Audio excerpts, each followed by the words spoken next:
Y hoy toca el Salmo número 11 y vamos a leer en el versículo 4, que es un texto clave del capítulo 11 del libro de los Salmos. Muy bien, les damos lectura honrando al Padre, al Hijo y al Espíritu Santo. Confiese la palabra conmigo en voz alta. Dice: Yahvé está en su santo templo.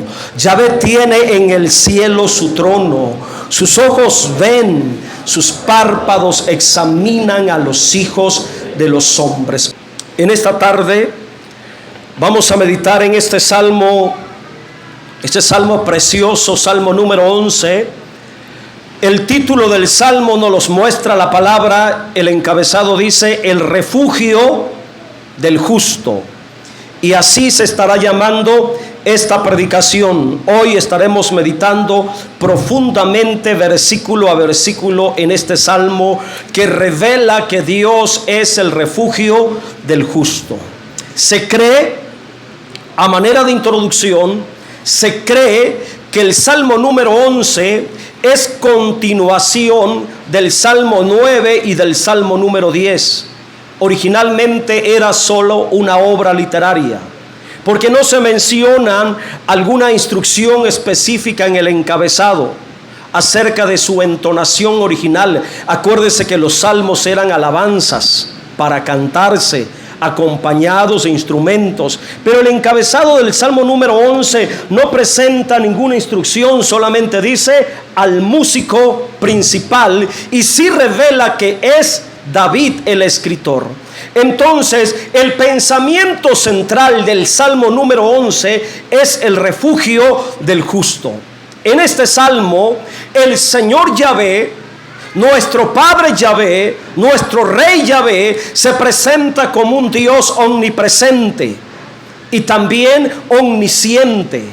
Dos de los grandes atributos de Dios revelados en la Sagrada Escritura, contenidos en este salmo y específicamente en el versículo 4. El versículo 4 revela estos dos grandes atributos únicos de Dios. La frase que dice: Yahvé está en su santo templo, pero también revela que Yahvé tiene en el cielo su trono, y que Dios esté presente en dos lugares al mismo tiempo. Eso me habla de la omnipresencia de Dios.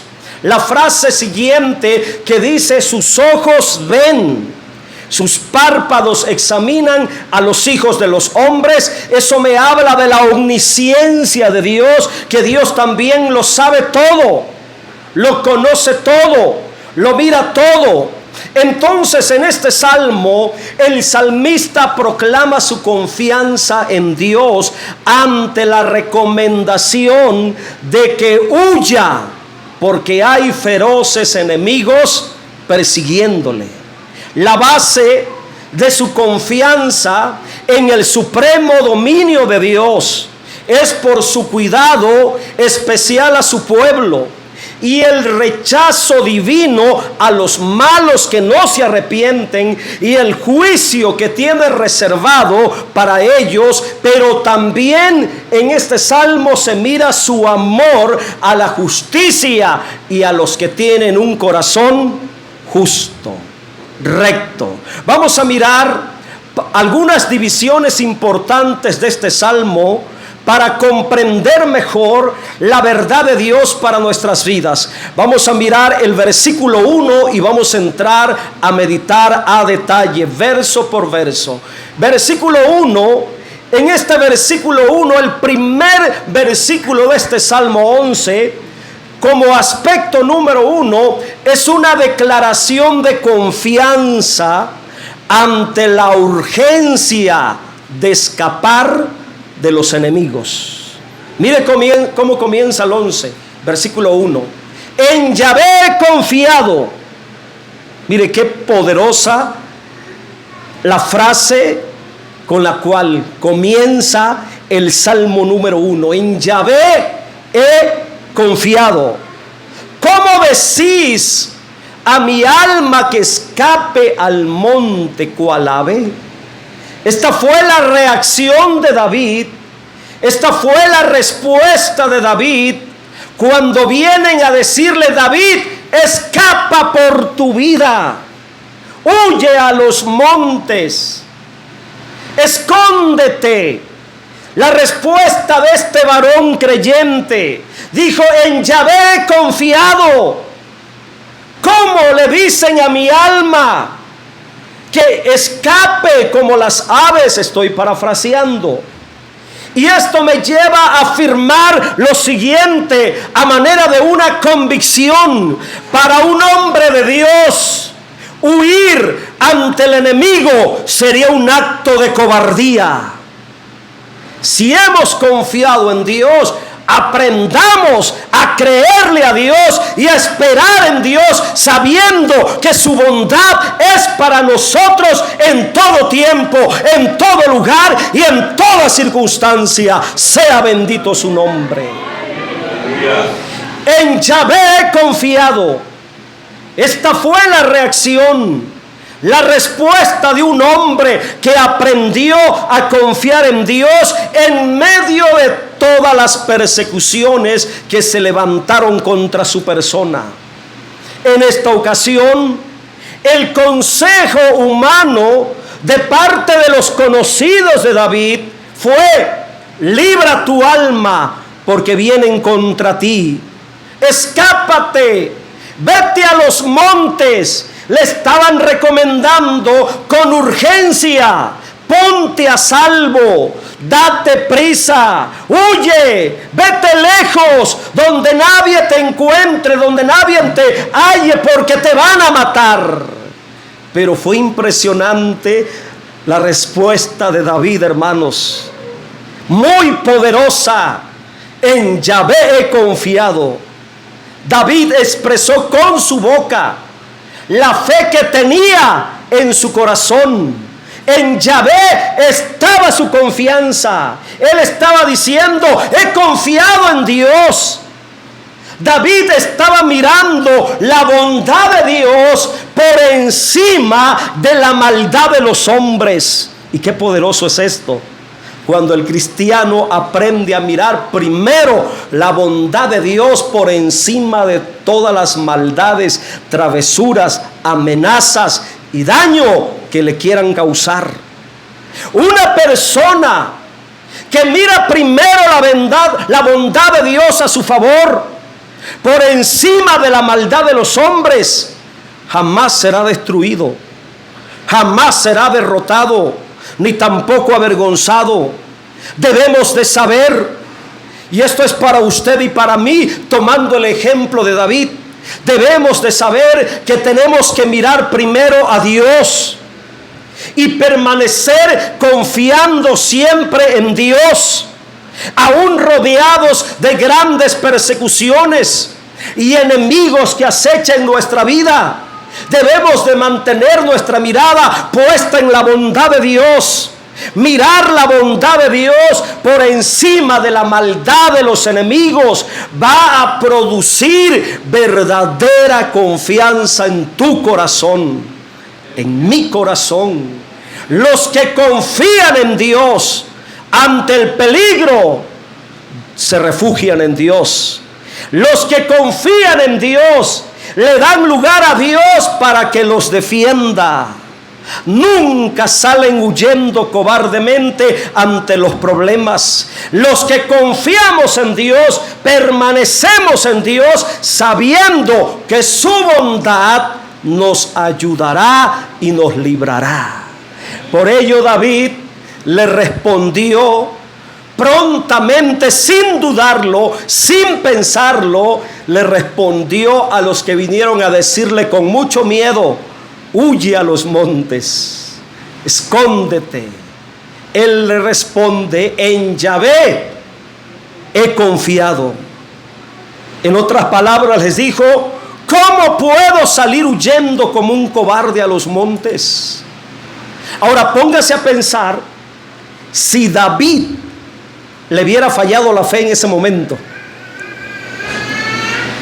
y le hubiera hecho caso a las personas que le decían: huye, escápate, escóndete.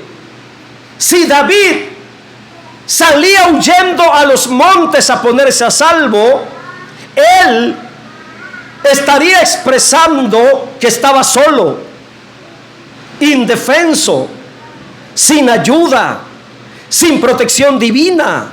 Además, se le contaría como una falta de confianza en el cuidado providencial de Dios. Y en ese contexto, David sigue hablando y revelando por el Espíritu las amenazas de los hombres malos que se levantan contra los justos. Mire, la siguiente frase en el versículo 2, David está expresando algo muy poderoso. Vamos a continuar en el versículo 2. David por el Espíritu revela que cuando los hombres malignos se levantan contra el justo, las amenazas que vienen de la gente maligna son como saetas apuntadas al corazón de los rectos. Mire el versículo 2. ¿Por qué aquí los malos tienden el arco, disponen sus saetas sobre la cuerda para asaetear en oculto a los rectos de corazón? Ahora vamos a entender esto. La intención maligna de los malos, mire que hay gente tan malvada, hermanos, que no tiene sensibilidad en el corazón. ¿Y qué se puede esperar de la gente malvada que está llena de maldad, dominada por el diablo? La intención de los malos, según David, era destruir el corazón de los rectos, lastimar internamente el alma de los justos. Y tienen un arma en sus manos. A manera de figura, esa arma tan mortal, tan destructiva, se compara como saetas. Esa arma que utilizan, David la comparó como saetas lanzadas desde un arco que se abre elásticamente. Y qué peligrosa arma es usada por los malignos de corazón, porque son como saetas que cuando esa arma se clava en el corazón, cómo duelen, y pueden matar a una persona justa. Ahora, ¿qué es lo que puede dañar, lastimar, destruir terriblemente el corazón de una persona que confía en Dios? Según el texto, las palabras malignas pronunciadas en contra de una persona. Las personas malignas van a decir palabras y amenazas que van a salir de la boca de ellos. Y esas palabras malignas, a manera de amenazas, son comparadas como saetas agudas, flechas cargadas de veneno que pueden lastimar el corazón de los rectos. Era lo que David estaba enseñando por el Espíritu. Las palabras malignas, hermanos, cómo duelen en el corazón.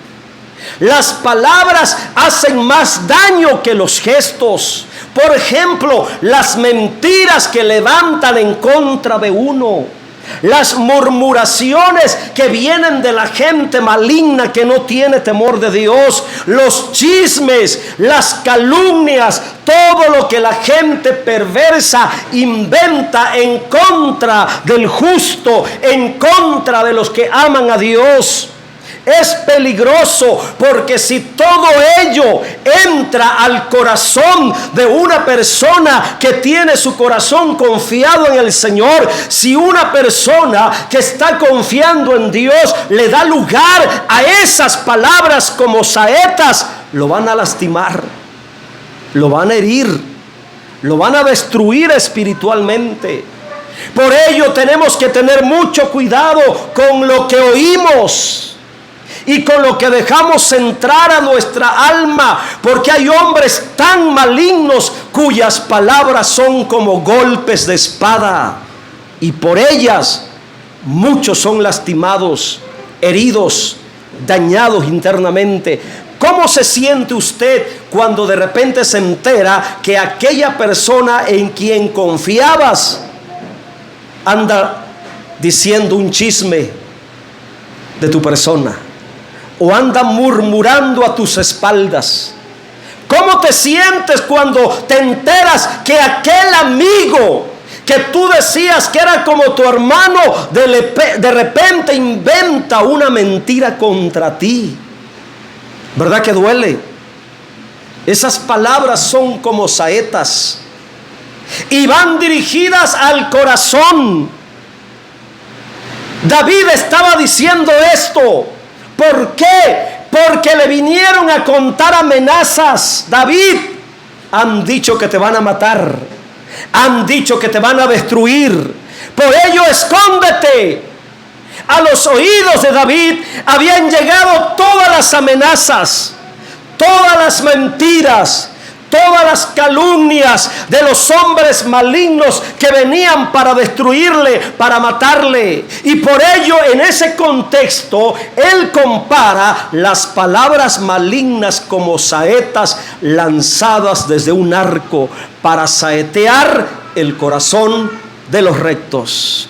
Por ello, mis hermanos, hay mucha sabiduría en el proverbio popular: a palabras necias, oídos sordos. Porque siempre va a haber gente que se va a levantar contra ti. Aún haciendo el bien, va a haber gente que te va a criticar, que te va a señalar, que te va a condenar, que te va a juzgar. Por ello, a palabras necias, oídos sordos, porque está de por medio, hermano, la integridad de mi corazón, la salud de mi corazón. No permitir que esas palabras entren a nosotros. El versículo 3, David sigue hablando. Y mire lo que dice: si fueren destruidos los fundamentos, ¿qué ha de ser el justo? Ahora mire, las palabras pueden destruir el fundamento. Las palabras malignas, las palabras ociosas, las palabras hirientes pueden destruir el fundamento de una persona. Y se me hace muy interesante esta frase: si fueren destruidos los fundamentos. La pregunta: ¿por qué? ¿O por quién? ¿Y a qué se refiere la frase fundamentos? En relación a la vida del que confía en Dios, en relación a la vida del creyente, ¿qué son los fundamentos?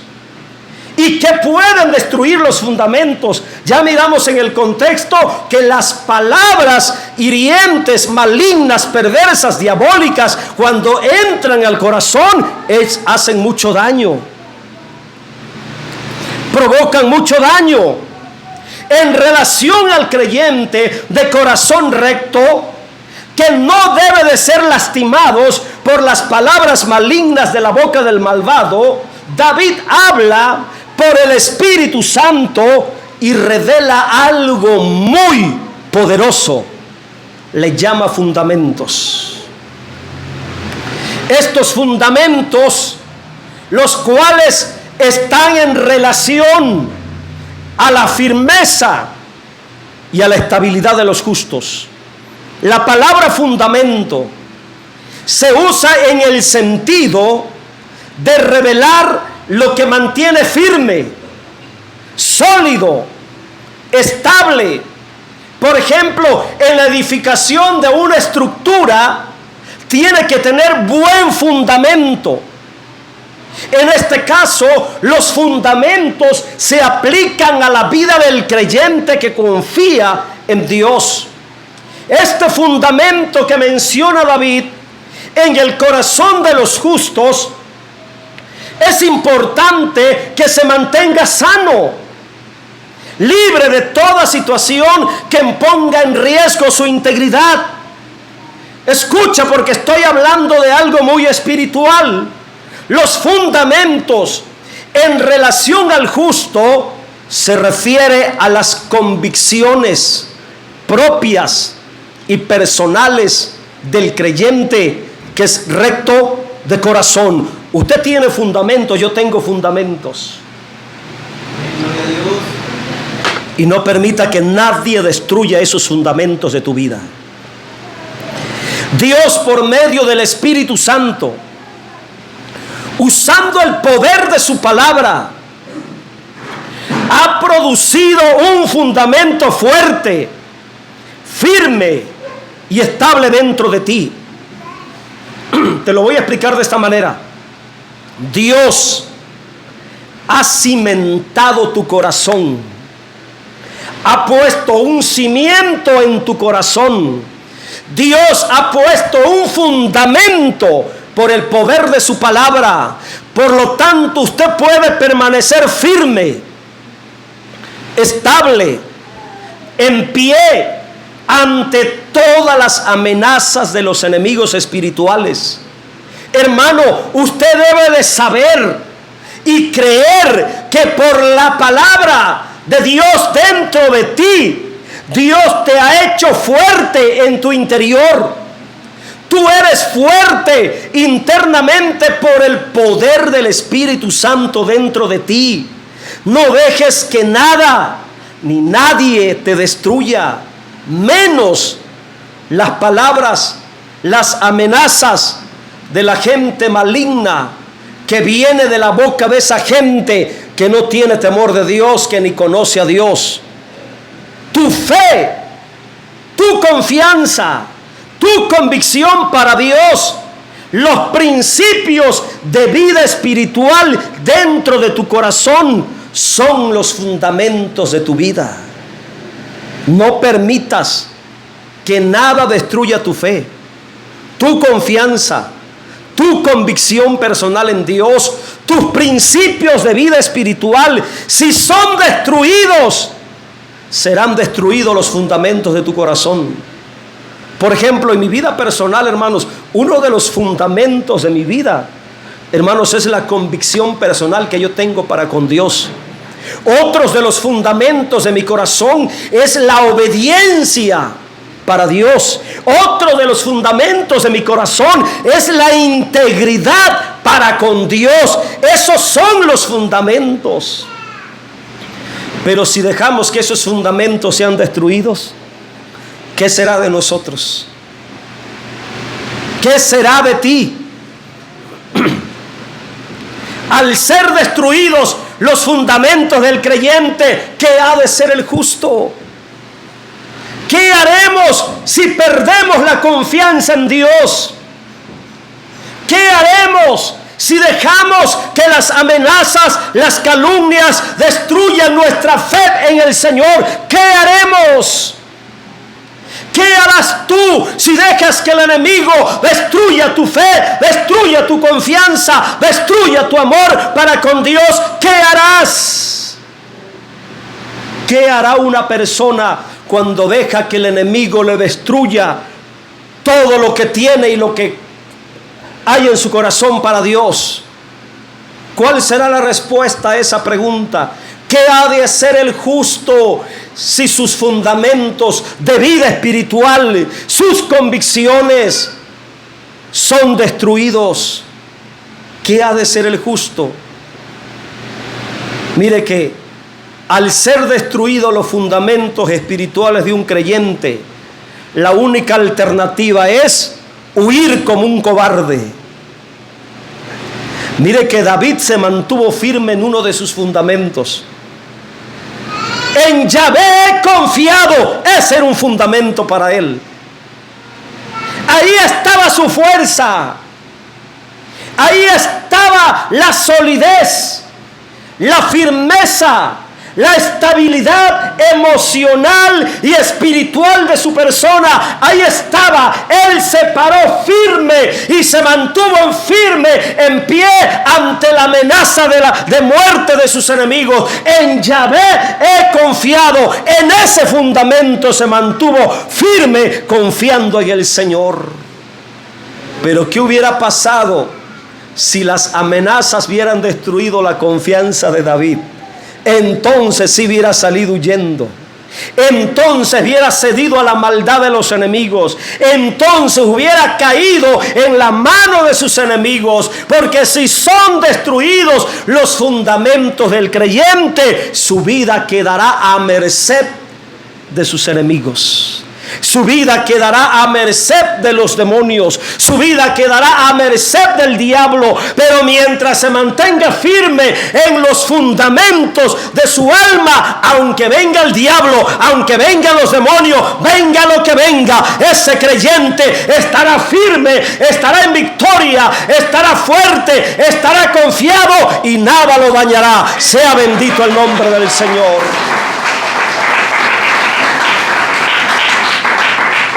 Espero me esté explicando en esta tarde, hermanos, qué son los fundamentos.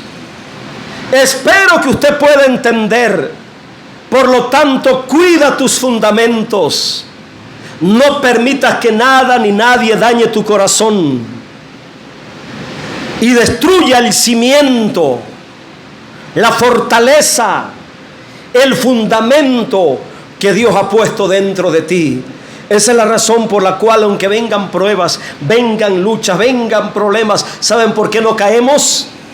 Porque Dios ha cimentado nuestro corazón. Dios ha hecho fuerte nuestro corazón. Dios ha cimentado, ha edificado una fortaleza internamente en nosotros. Aspecto número 2.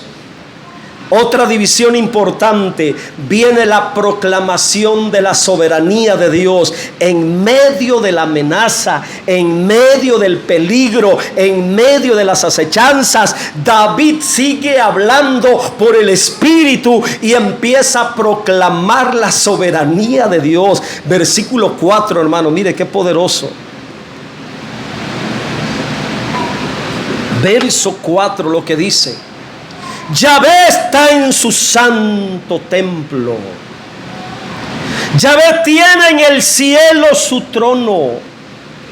Sus ojos ven, sus párpados examinan a los hijos de los hombres. En este versículo, que fue dicho en un contexto de peligro de muerte, de amenazas, de insultos, de agresiones verbales, hermano, David exalta la soberanía de Dios y empieza a declarar poderosas expresiones teológicas que reafirman el fundamento de la confianza y la seguridad en Dios. La expresión Yahvé está en su santo templo, Yahvé tiene en el cielo su trono, expresa la omnipresencia de Dios. Dios está presente aquí, está presente ahí dentro de ti, pero también está presente en lo más alto del universo, por encima del sol, la luna y las estrellas y todas las galaxias. Él es omnipresente. Su presencia, escuche lo que está revelando David. Su presencia está en su santo templo. Y no está hablando del templo antiguo, porque el templo antiguo ya está destruido. No está hablando del templo de Salomón, tampoco del templo de Herodes, porque esos templos quedaron en ruinas. Sin embargo, la palabra de Dios permanece para siempre y hasta el día de hoy para nosotros es una realidad y una verdad espiritual, que Yahvé sigue estando en su santo templo. Pero ¿a qué templo se está refiriendo? No se está refiriendo a un templo hecho por manos humanas, sino que se está refiriendo al templo hecho por sí mismo, el cual somos nosotros, el cual es usted, el cual soy yo, porque nosotros somos un templo espiritual. Ahora Dios mora en la tierra a través de nosotros. Ahora Dios habita en la tierra a través de nosotros. Ahora Dios está en este lugar a través de nosotros. Está en ti, está en mí. Somos el templo de Dios. Él radica internamente en nosotros. Ahora nosotros somos la realidad espiritual del templo. Por lo cual, hermanos, si Dios está dentro de ti, está dentro de mí, no hay nada de qué temer. Ante la lengua afilada como saeta de los enemigos espirituales que amenazan de muerte nuestra persona, debemos de recordar que Dios está en nosotros y con nosotros. Pero también dice que ¿dónde tiene su trono? ¿Dónde tiene su trono? En el cielo. Esto me da a entender la grandeza de nuestro Dios, hermanos. No tenemos un Dios de llavero, no tenemos un Dios pequeño, tenemos un Dios que está en nosotros, pero también habita en la eternidad. Su presencia llena todo el universo. El cielo es su trono. Dios está encumbrado, sentado por encima de todo el universo, incluyendo los malignos y toda clase de criaturas viles e inmundas que puedan existir en el universo. Dios está por encima de todos ellos. Dios es soberano, hermanos, todopoderoso, y gobierna sobre todas las cosas, y todo sucede dentro de su voluntad. Aún los malos, aún la gente mala que se pavonea allá afuera en su arrogancia y piensan que son intocables, aún la gente maligna, ante la grandeza y la soberanía de nuestro Dios, nunca pueden ir más allá ni hacer algo más allá de lo permitido por Dios. Qué poderoso es tener esta clase de Dios, ¿verdad? Conocer esta clase de Dios. La segunda frase: sus ojos ven, sus párpados examinan a los hijos de los hombres. Revela la omnisciencia de Dios. Hermano, Dios lo mira todo. Dios lo sabe todo. Sus ojos examinan y contemplan la vida de todos los hijos de los hombres. Él mira la maldad de los malignos. Él mira el pecado de la gente perversa, pero también mira la confianza de los justos. Sus ojos están atentos a las acciones humanas de todas las personas. A Dios ninguna acción humana le toma por sorpresa. Los planes que usted tiene, Dios ya lo sabe.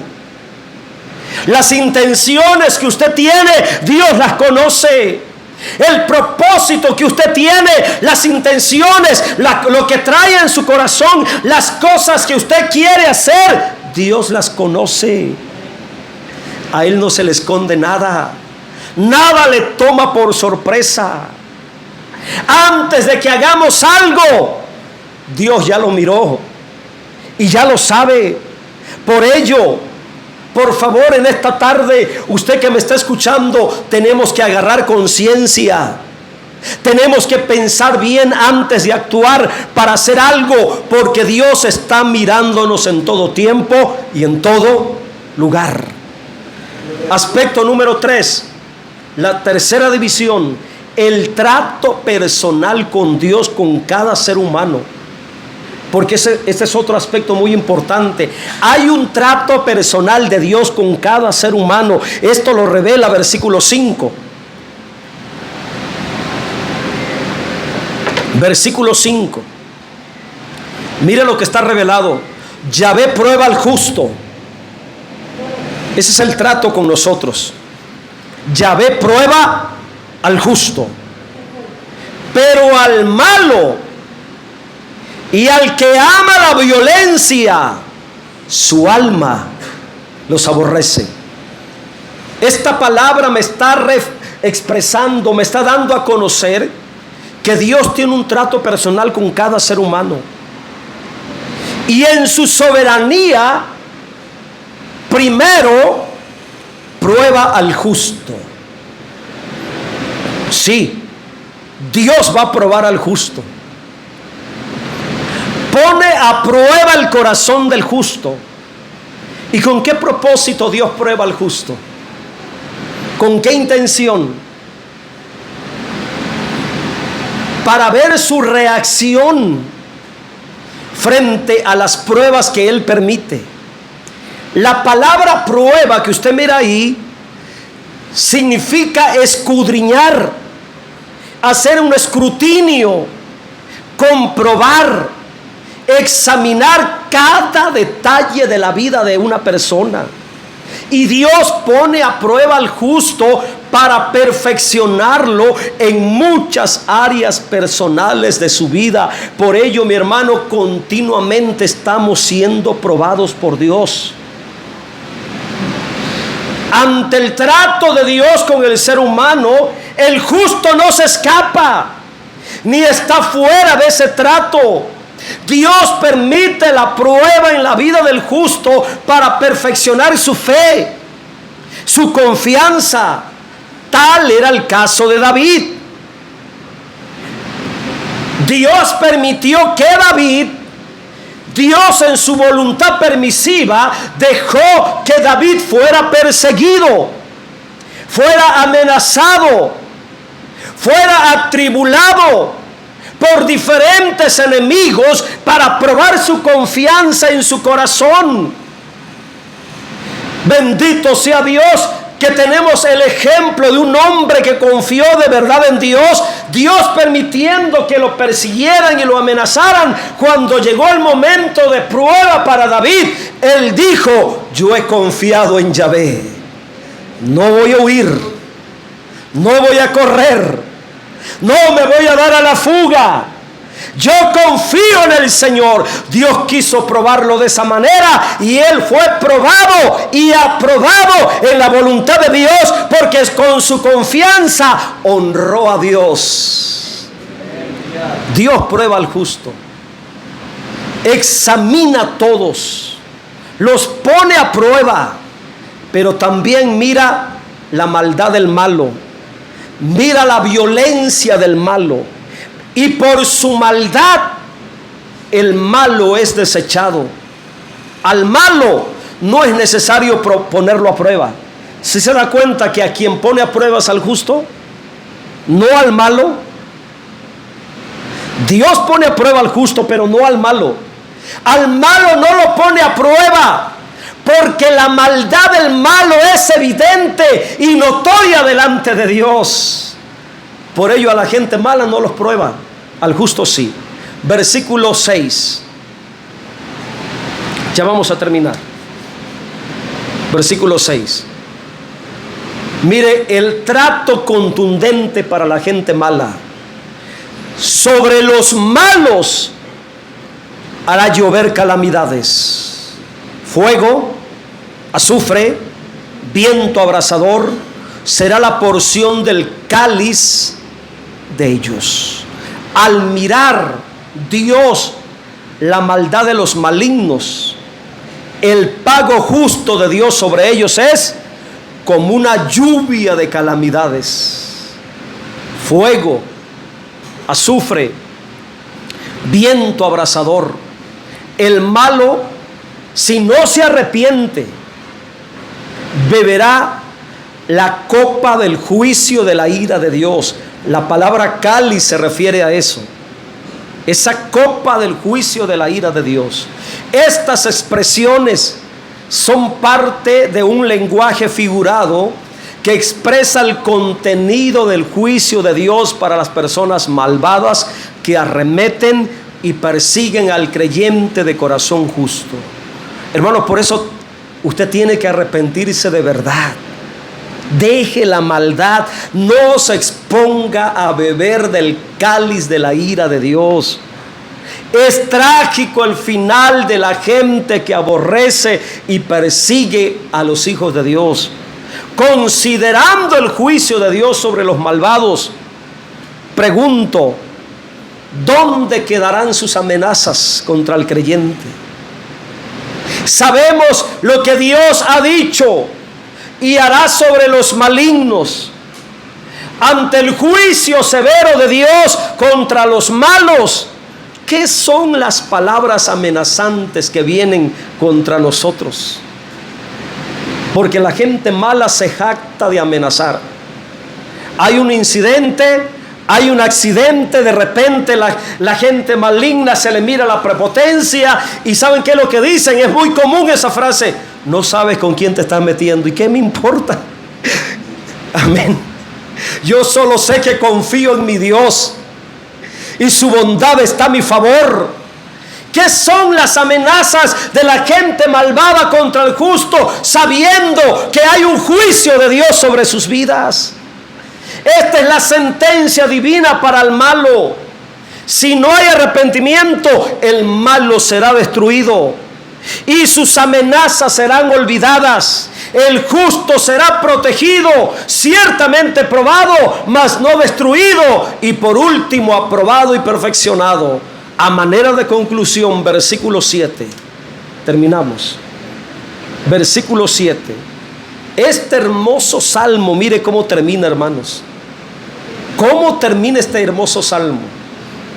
Resaltando y exaltando la justicia de Dios. Porque Yahvé es justo, ama la justicia, y el hombre recto mirará su rostro. Y el malo no queda memoria, ni mención, ni raíz, ni huella de él. Al final prevalece la justicia de Dios y prevalece la rectitud de los creyentes. Hay un comentario último que quiero dar de este versículo. Dentro de la justicia de Dios, o Dios dentro de su justicia, se abre a sí mismo, se da a conocer, prometiendo que el hombre recto, de corazón justo, mirará su rostro. Mire qué privilegio, hermano, que en la eternidad los creyentes de corazón recto tengan la libertad de ver a Dios cara a cara. Qué privilegio, hermanos, que en la eternidad, por ser justos, por vivir en rectitud, tengamos ese privilegio de ver a Dios cara a cara. Porque debes de saber que en la eternidad no todos los salvados mirarán cara a cara a Dios. No todos tendrán ese privilegio. Muchos van a ser salvos, pero no todos estarán, ni tendrán el privilegio de estar cara a cara frente a Dios. Solamente los rectos de corazón, solamente los limpios de corazón, los puros de corazón, ellos mirarán a Dios. Póngase en pie, por favor.